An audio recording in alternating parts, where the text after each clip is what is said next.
पिंपळनेर येथे संत सेना महाराज जयंती उत्साहात साजरी।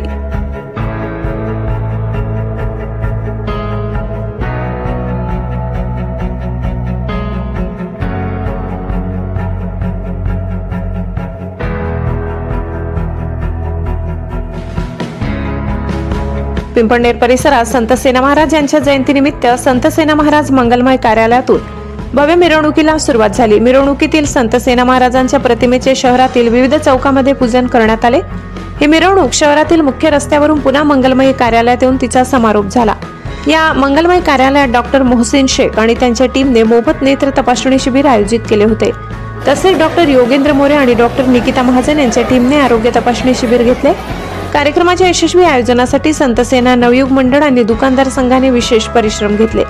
गिरीश जगताप, जगदीश जगताप, अरुण हिरे, सुधाकर जगताप, संजय याईस, चेतन जगताप, प्रशांत जगताप, सुधीर मोरे, घनश्याम सूर्यवंशी, शिवचरण सोनवणे, पंकज सूर्यवंशी, भैया याईस, गणेश सूर्यवंशी, प्रसाद हिरे, गिरीश सोनवणे, दिलीप सूर्यवंशी, किरण सैंदाणे, गणेश हिरे, निखिल अहिरराव, सागर सूर्यवंशी, गणेश वसाणे, प्रमोद सुर्वे आणि राहुल जगताप यांनी मेहनत घेतली।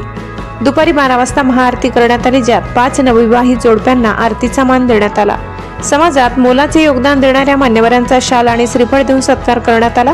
प्रमुख पाहुण्यांनी संत सेना महाराजांच्या जीवनपटावर आणि समाज जागृतीपर मार्गदर्शन केले।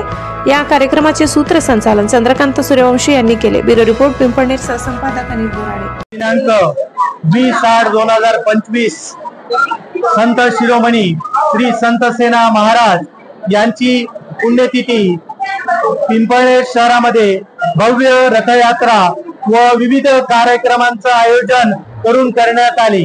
समाज मंदिर पिंपळनेर, संत सेना महाराज मंगल कार्यालय पिंपळनेर या ठिकाणी या भव्य अशा कार्यक्रमाचं आयोजन करण्यात आलं होतं। संत सेना महाराज हे संत मांदियाळीतील संत वारकरी संप्रदायातील संत नामदेव महाराज, संत ज्ञानेश्वर, संत शिरोमणी रोहिदास, संत नरहरी यांच्या तुलनेतले संत होते।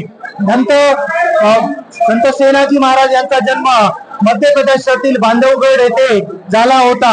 हा योग या ठिकाणी ते श्रीकृष्ण भक्त होते, पण जेव्हा महाराष्ट्रामध्ये ते आले, वारकरी संप्रदायाशी जोडले गेले आणि ते विठ्ठल भक्तीमध्ये तल्लीन झाले।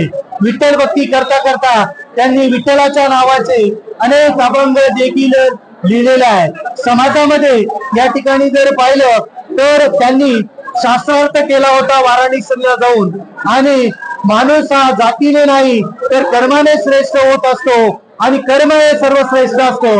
ही शिकवण आम्ही आमच्या नाभिक समाजाला श्री संत सेना महाराज यांनी करून दिली।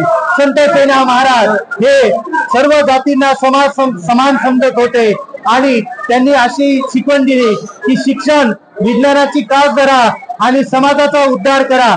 समाजामध्ये शिक्षण अतिशय महत्वाचं आहे, ही शिकवण सुद्धा आम्हाला श्री संत सेना महाराज यांनी दिली। बोला संत सेना महाराज।